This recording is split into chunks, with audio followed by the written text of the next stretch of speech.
So hi! Welcome and welcome back to my YouTube channel. And for today's tutorial guys, ituturo ko sa inyo kung paano nga ba mag-translate ng Tagalog to English sa ating Messenger. So hindi na natin kailangan ng kahit anong application para lang magawa natin ang ganitong translation. Basta meron kayong Google Keyboard sa inyong mobile device, makakapag-translate tayo ng Tagalog to English.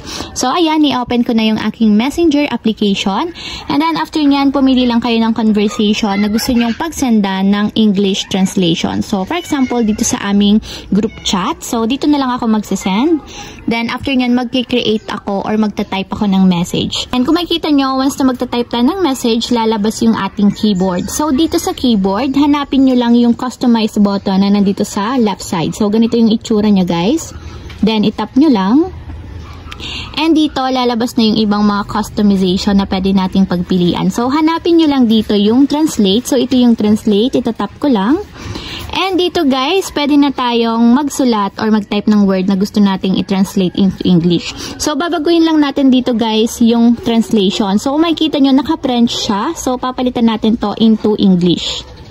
So, ayan, naka-English na siya. And once na magta-type tayo dito, for example, is kumusta. And kung makikita nyo, kumusta, nag-translate siya into hello. So, dito lalabas yung mga tinatranslate natin. Kumusta? Anong ginagawa mo? So, ito yung tinype ko. So, ayan. Hello, what are you doing?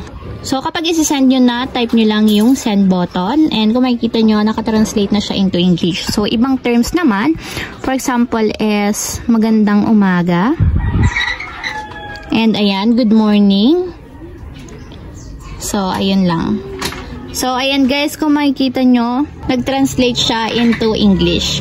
So, ayun lang guys, ganun lang kasimple kung paano nga ba mag-translate ng Tagalog to English sa Messenger. If you have a question, kindly comment down below and don't forget to hit the subscribe button and the bell to notify you for my new updates.